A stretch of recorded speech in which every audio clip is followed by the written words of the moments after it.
Herkese merhaba, kanalımıza hoş geldiniz. Bugün görmüş olduğunuz gibi oyuk arkadaşımızdan yapacağız.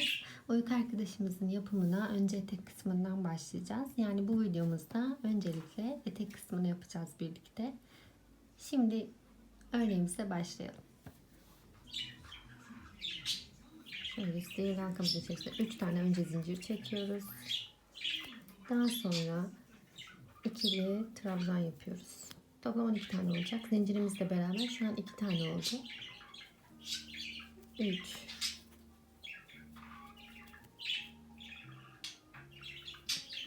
4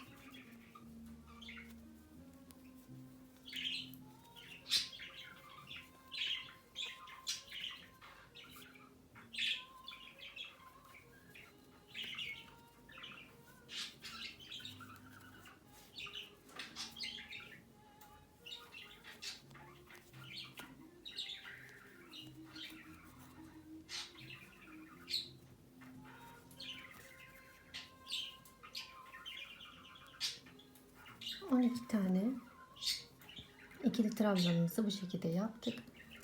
Şöyle sıkıştırıp ilk zincirimizin tepesine batıyoruz.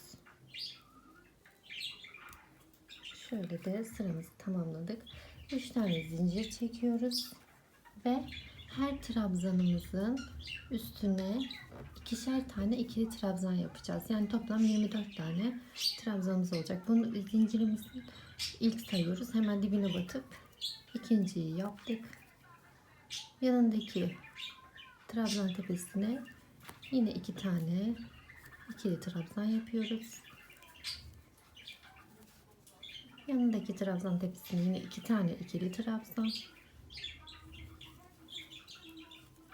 Bu şekilde bu sıramızda toplam 24 tane trabzanımız olacak. 24 tane yapalım. Sıramızı sonlandıralım. 24 tane ikili trabzanımızı yaptık. Sıramızın sonuna geldik. Bu şekilde 1, 2, 3 tane zincir çekiyoruz ve bir trabzan atlayıp diğerine batıyoruz. 2 tane ikili trabzan yaptık. Daha sonra 1, 2 zincir çekip aynı yere yine ikili trabzan yapıyoruz. Böylece bir V oluşturmuş olduk. Bu sıramızda V'ler oluşturacağız. Şimdi yine aynı şekilde ipimizi doluyoruz. Bir tane bu hemen ilk boşluğumuzdan atlayıp ikincisine ikili trabzan yapıyoruz ve 2 zincir çekip yine aynı boşluğa bir ikili trabzan daha yapıyoruz. Bir kere daha yapalım. İlkine değil ikincisine batıyoruz. 2 zincir çekiyoruz ve yine aynı yere ikili trabzan. Bu sıramızı da bu şekilde tamamlayalım. Sıra sonumuza geldik şimdi. Sıra sonundaki V'mizi de oluşturacağız. Toplam bu sırada şimdi yapacağımızla beraber 12 tane V'miz olmuş olacak. Şimdi ipimizi doladık. Bir atlıyorduk. Hemen yanına batıyorduk. Ve arada 2 zincirle ilk zincirimizin tepesine batıyoruz. Şimdi şuraya şuradaki sık iğnemiz var ya, pardon, ikili trabzanımızın tepesine şu şekilde batıp bir sık iğne yapıyoruz. Bu bizim başlangıç yerimiz olacak ve bu sırada arttırma işlemine başlayacağız. Arttırma işlemine başlarken de 3 tane zincir çekiyoruz. Bu birinci trabzanımız oluyor.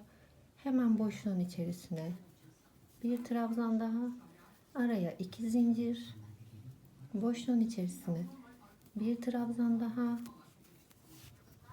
ve hemen bu trabzanımızın tepesine bir tane daha batıyoruz ve böyle 2 tane, yani arttırma işlemine başlamış oluyoruz. Şimdi yine ipimizi doladık. İlk trabzanımızın tepesine batıyoruz. Trabzanımızı yapıyoruz. Boşluğun içerisine bir trabzan, 2 zincir ve boşluğun içerisine bir trabzan daha Ve hemen yanındaki trabzanın tepesine de bir trabzan daha. Böylelikle arttırma işlemlerine de başlamış olduk. Tekrar trabzan tepemize bir trabzan daha, boşluğun içerisine bir trabzan, 2 zincir boşluğun içerisine ve trabzan tepesine trabzanımızı yaptık. Bu şekilde bu sıramızı da bu şekilde son kısma kadar gelelim ve tamamlayalım. Son kısmımıza geldik. Şimdi yine hemen trabzan tepemize batıyoruz. Boşluğa bir tane, araya 2 zincir, boşluğa da bir tane ve zincirin tepesine batıp bu şekilde sıramızı tamamlıyoruz. Şimdi 5. sıramıza geçiyoruz. Bu sırada toplam 3 tane arttırmamız olacak. Yani şöyle yapıyoruz. Şu şekilde bir sık iğne yapıyoruz. İlk trabzanımızın tepesine geldik. 3 tane zincir çekiyoruz. Bu sefer boşluğun içerisine 2 tane trabzan yapacağız. Yine aynı şekilde 2 trabzan ve 2 zincir. Yine boşluğun içerisine 2 trabzan ve yanındaki hemen trabzanın tepesine batıyoruz.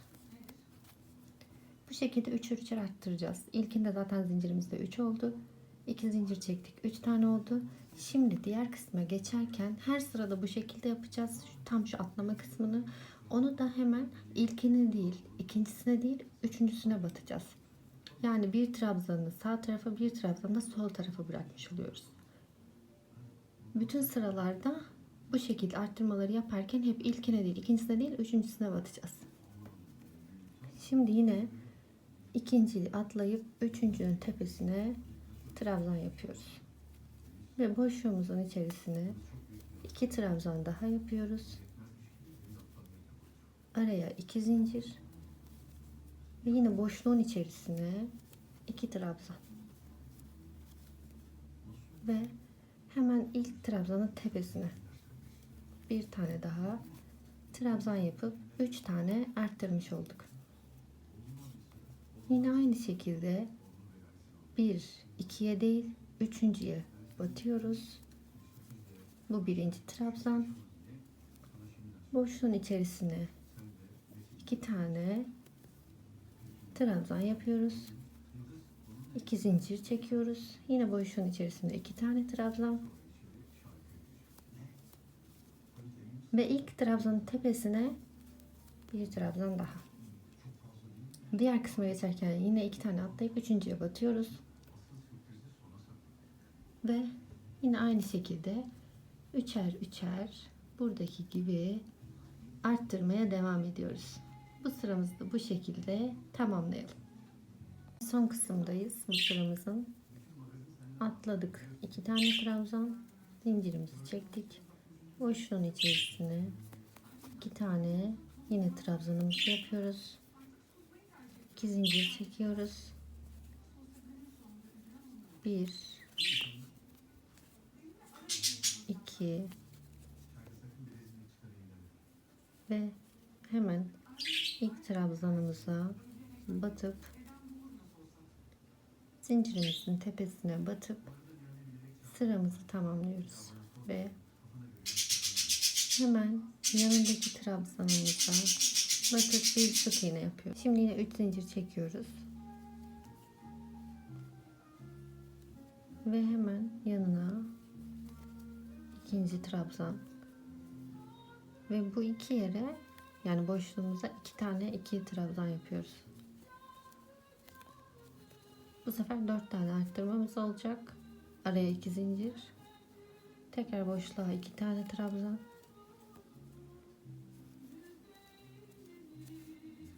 Hemen ilk trabzanın tepesine üçüncüyü batıyoruz. Yanına dördüncü trabzan. Bu şekilde.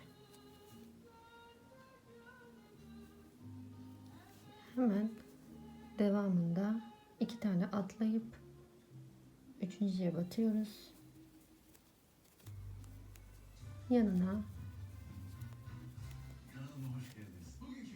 ve boşluğun içerisine 2 tane trabzan.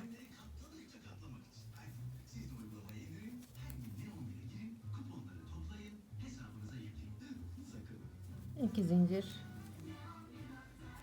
Boşluğun içerisine 2 tane trabzan. Yanındaki trabzanın tepesine üçüncüsü, hemen yanına dördüncüsünü yapıyoruz. Yine 1 2 üçüncüye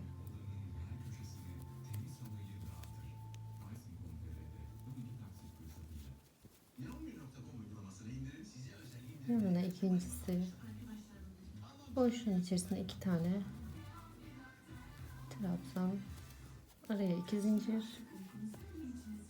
boşluğa yine 2 tane trabzan ve ilk trabzan tepesine üçüncü, yanına dördüncü. Bu sıramız bu şekilde devam edecek. Yine 1 2 atlayıp üçüncüye ve dördüncüye 2 taneyi batıp boşluktan aynı buradaki işlemleri yapmaya devam edip sıra sonuna gelelim. Sıramızı şimdi zincirimizin tepesine batarak bitiriyoruz. 6. sıramız da bitti. Şimdi 7. sıramız için bir sık iğnemizi hemen boşluğumuza battık. 3 zincirimizi çektik. 7. sıramızı yapmaya başlayabiliriz. Zincirimiz ilk birincisi sayılıyor biliyorsunuz. Hemen yanına ikinci trabzanımız, yanına üçüncü trabzanımız.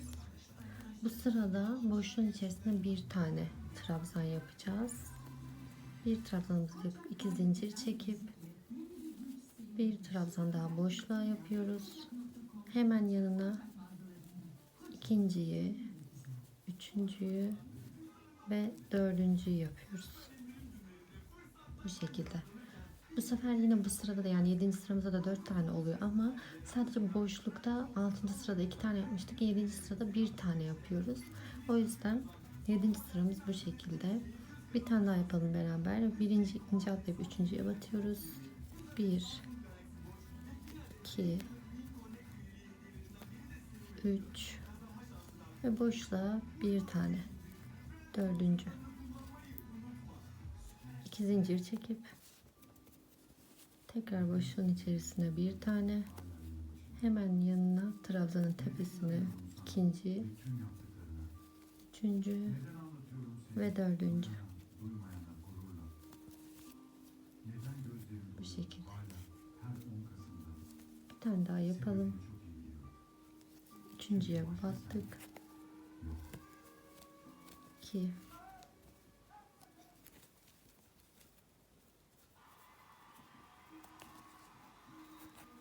boşluğa bir tane, araya 2 zincir, boşluğa bir tane daha,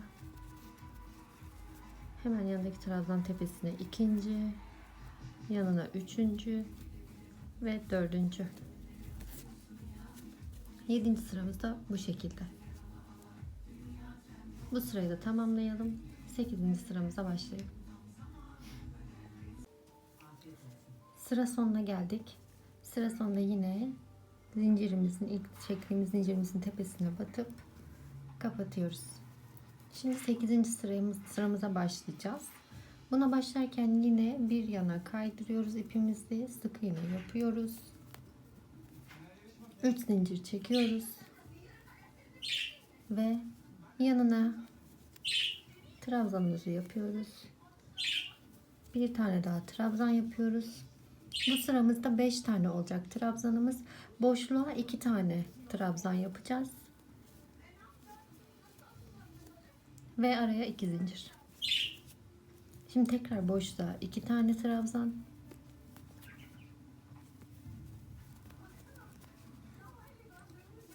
Ve hemen yanına üçüncüsü, dördüncüsü ve beşincisi. Yana geçerken 1 2 atlayıp üçüncüye batıyorduk. Birinci, ikinci, üçüncüyü yapıyoruz. Boşluğa tekrar 2 tane 5'e tamamlıyoruz sayımızı. Trabzan yaptık. Araya 2 zincir çektik. Yine boşluğun içerisine 2 tane trabzan.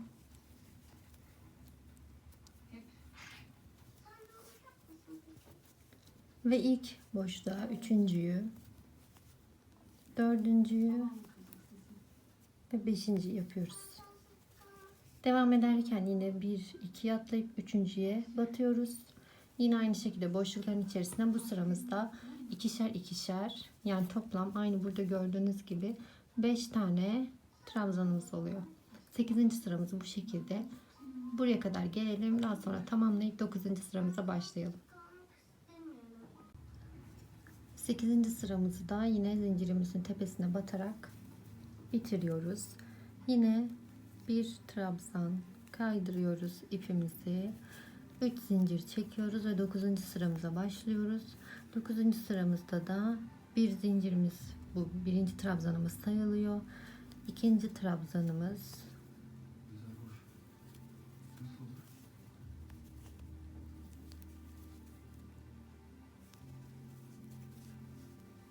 boşluğa 2 tane sık iğne yapıyoruz. Trabzan yapıyoruz. Sayımız 6'ya çıktı. Alt kısımda, yani 8. sırada 5 tane yapmıştık. Bu sırada 6 tane oluyor. 9. sırada 6'ya çıkarıyoruz sayıyı. Hemen yanına batıp üçüncüyü, dördüncüyü, 5 ve 6. Bu şekilde. Boşluğa 2 tane yapıp 6'ya çıkardık sayımızı. Bir tane daha yapalım. 1 2'ye atlayıp üçüncüye batıyoruz. Birinci trabzanımız, 2 3 4, boşluğa 2 tane 5 ve 6. trabzanımızı yapıyoruz. Araya 2 zincir çekiyoruz. Boşluğa 2 tane yapıyoruz. Hemen yanına batıp üçüncü, yanına 4 5 ve 6. Bu şekilde 9. sıramızda 6 tane 1 2 3. atlayıp batıyoruz. 6 tane trabzanımız oluyor.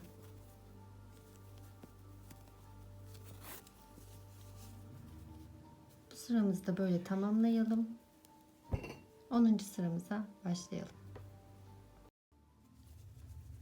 9. sıramızın sonunda yine zincirimizin tepesine batıyoruz. Ve 9. sıramızı tamamladık. Kaydırma yöntemiyle yine bir kere de kaydırıyoruz. Şimdi 3 zincirimizi çekiyoruz. Zincirimiz birinci sayılıyor. Trabzan tepelerine batıyoruz. 3 4 ve 5.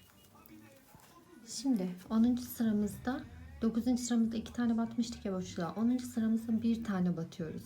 Yine aynı şekilde 6 tane trabzanımız oluyor. Ama boşluğun içerisinde 1 tane batıyoruz. Yani buradaki arttırmamız bu şekilde sağlanıyor. Şimdi 2 zincir çektik. Yine boşluğa 1 tane trabzan.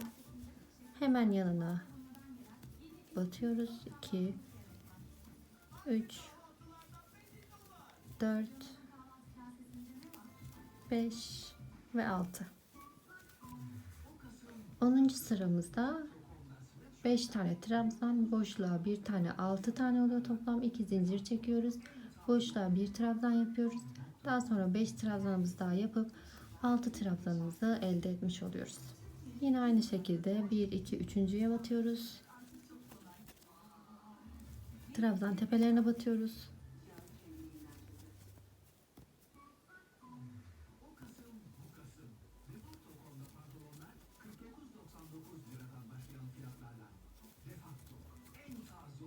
Beş trabzanımızı yaptık.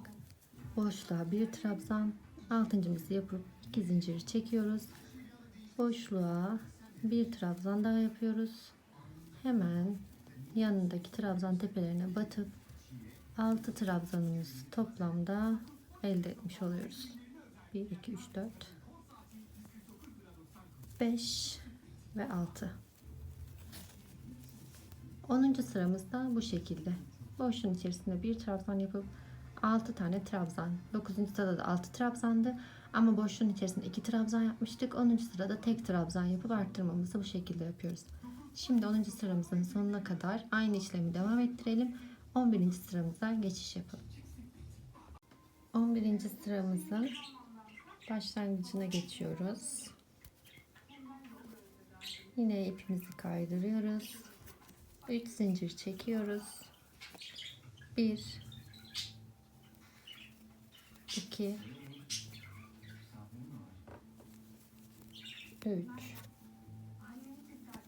4 5. Bu sıramızda şöyle bir şey yapıyoruz. Şu 5. battığımız trabzana bir tane daha batıp 6 yapıyoruz. Ve daha sonra boşluğun içerisinde 2 tane yine trabzan yapıyoruz. Yani 8 tane trabzanımız oluyor. 2 4 6 8. Şimdi yine 2 zincir çekiyoruz. Boşluğa 2 tane trabzan yapıyoruz. 2 tane boşluğun içerisine trabzanımızı yaptık. Hemen yanına 3. 4. 5. 6. 7 ve 7.'nin içerisine bir tane daha trabzan.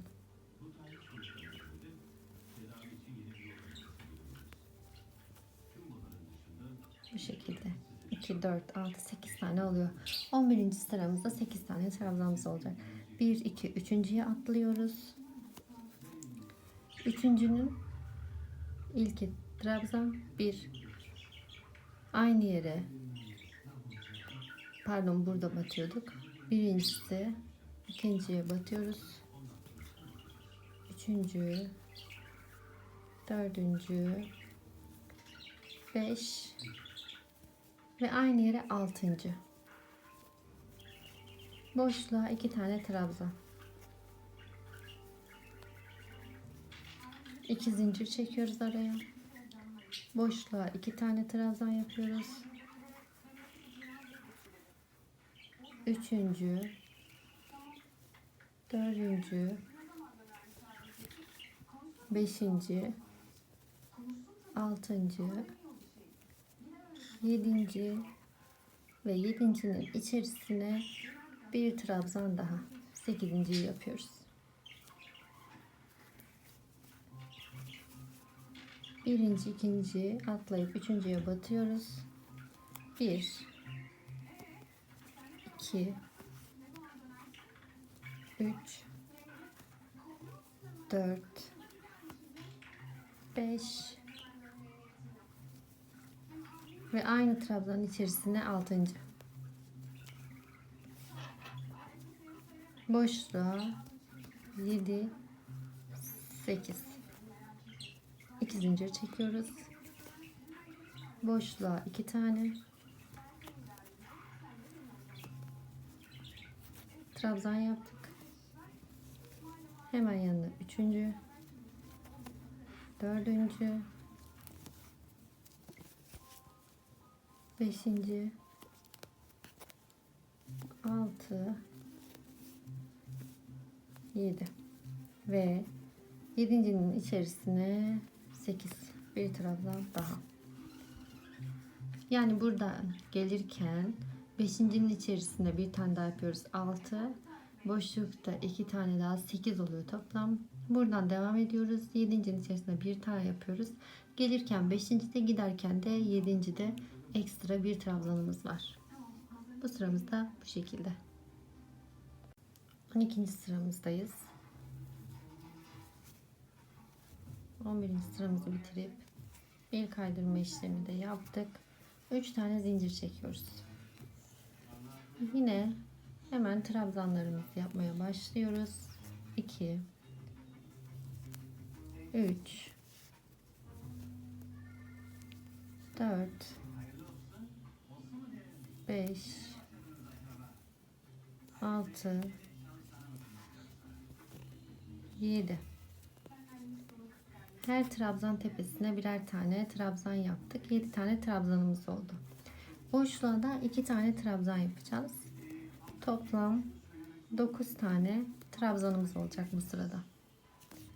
Araya 2 zincir çekiyoruz. Boşluğa 2 tane trabzan yapıyoruz.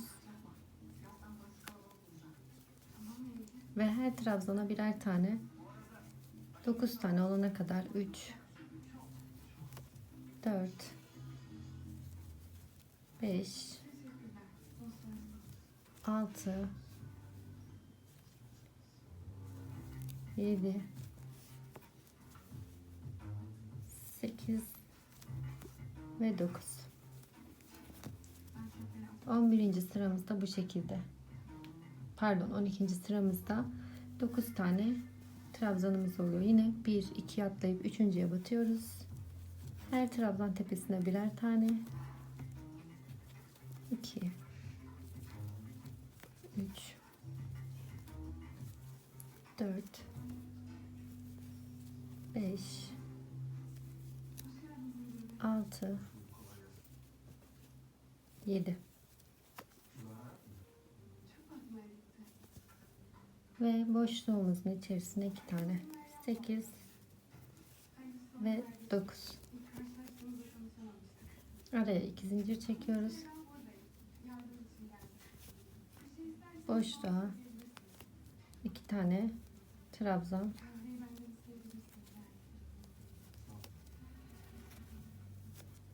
iki trabzanımızı yaptık. Yine trabzanlarımızla 3 4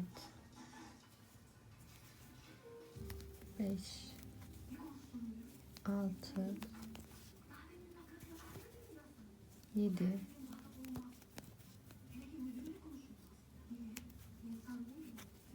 8 ve 9. 12. sıramızda bu şekilde. Boşluğa 2 tane, trabzan başlarına birer tane, 7 tane oluyor. Boşluğa 2 ile 9 tane trabzanımız oluyor. Yine devam ederken birinci, ikinci atlayıp 3.'ye batıp başlıyoruz. 1, 2, 3, 4, 5, 6, 7 tane. Araya da 2 tane yapıp 9 tane trabzanla arttırma işlemine devam etmiş oluyoruz.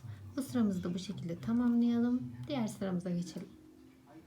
Bu sıramızı da şöyle zincirin tepesine batıp ipimizi çıkardık ve kapatmıyoruz. Artık ben bunu 9 tane arttırma şeklinde yapacağım. Yani bu şekilde. Son arttırmamızda kaç tane var bakalım. 2, 4, 6, 8, 9 tane. 9 arttırmada ben bunu bitireceğim. Bu çünkü birazcık daha küçük olacak bundan. Şimdi bununla devam ederken arttırmalara şöyle tutayım hatta. 9 arttırma. Tam burası 9 arttırma, buradayız. Yani buradan sonra bu modelimizde 3 tane daha arttırmışız. Yani 2, 4, 6, 8, 10, 11. Bunda ne yapıyoruz? 11.'sini yaparken yine normal boşluğumuzun içerisine 2 tane trabzanımızı yapıyoruz. Daha sonra tepelere teker trabzan yapıp sonuncusuna çift batıyoruz. Diğer sıramızda arttırma yaparken bunu yapıyoruz. Tekrar edeyim. Boşluğun içerisine 2 tane trabzan, sonra tek tek trabzan tepelerine batıp en sonuncusuna ikinciyi batıp 2, 4, 6, 8, 10, 11 tane, yani burada 9'du, burada 11, 2 tane arttırmış oluyoruz. Diğer sıramızda sayalım. 2, 4, 6, 8, 10, 12. Bir tane arttırıyoruz. Onunla da yine normal arttırma işlemini yaparken trabzan tepelerine tek tek batıp boşluğun içerisine 2 tane batmamız yeterli oluyor. Diğer sıramızda 2, 4, 6, 8, 10, 12, 13. Bir tane arttırdık yine. Yani trabzan tepelerini tek tek batıp boşluğun içerisine de 2 tane batmamız yeterli oluyor. Bu şekilde arttıracaksanız 3 sıramızı böyle devam ettirebilirsiniz. Yani son işlemimiz beyaz ipimizle. Beyaz ipimizin yapım aşamasına başlayacağız şimdi. Ben dediğim gibi 9 tane arttırmam, yani sayı 9'a geldiğinde benim için yeterli oldu şu anda. Siz arttırmalarınızı o işlem sırasına göre devam edebilirsiniz. Şimdi beyaz ipimize geçerken sıramızı kapatıyorduk ya, ipimizi bu şekilde bırakıp beyaz ipimizi şöyle geçiriyoruz. Yani bu şekilde yaptık. Şimdi hemen yanına bir tane sık iğne yapacağız. Bu şekilde beyaz ipimize geçmiş olduk.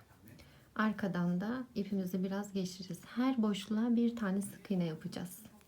Son sıramızda yapacağımız işlem sadece bu.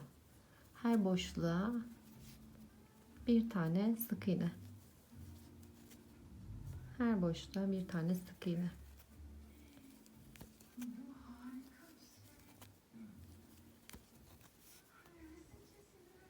Boşluğun içerisinde bir trabzan yapıyoruz. Şimdi yapacağımız şey, bu ponçiklerden yapacağız. Boşluğa bir tane trabzan yaptık. 1, 2, 3, 4, 5 tane zincirimizi çektik ve ilk zincirin tepesine batıp ipimizi geçirip şu şekilde ipimizi geçiriyoruz ve hemen yine boşluğumuza bir trabzan yapıyoruz. Bu şekilde ponçiğimizi de yapmış olduk. Tekrar trabzan tepelerine birer tane sık iğne yapıyoruz. Bu şekilde bir tane daha ponçik örneği yapalım. Sadece bu yapacağımız işlem. Her boşluğa bir tane sık iğne.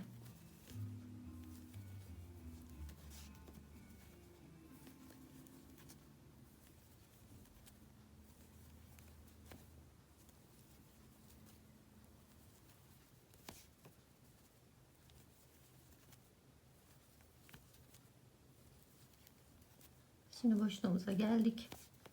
Boşluğun içerisine önce bir tane sık iğne yapıyoruz. 5 tane zincir çekiyoruz. 5 tane zincirin ilk boşluğuna batıp ipimizi geçiriyoruz. Ve yine boşluğun içerisine bir tane trabzan yapıyoruz. Bu şekilde ponçiklerimiz oluşuyor. Yine aynı şekilde trabzan tepelerine sık iğne ile devam ediyoruz. Böylelikle son, yani şu kısma geldiğimizde artık etek kısmını bitirmiş olacağız. Biz de bitirelim. En son halini tekrar videomuzda devam edelim. Artık eteğin de son aşaması budur. Bu şekilde ipimizi geçirip bir zincir çekip bitiriyoruz. Ve artık modelimiz bu şekilde bitti. O ilk arkadaşımızın etek kısmında bu şekilde. Umarım anlatımımızı beğenmişsinizdir. Modelimiz bu şekilde. Soru, görüş ve önerilerinizi yorum kısmından bize yazabilirsiniz. Tekrar yeni bir modelde görüşmek üzere. Hoşça kalın. Deneyeceklere de şimdiden kolay gelsin.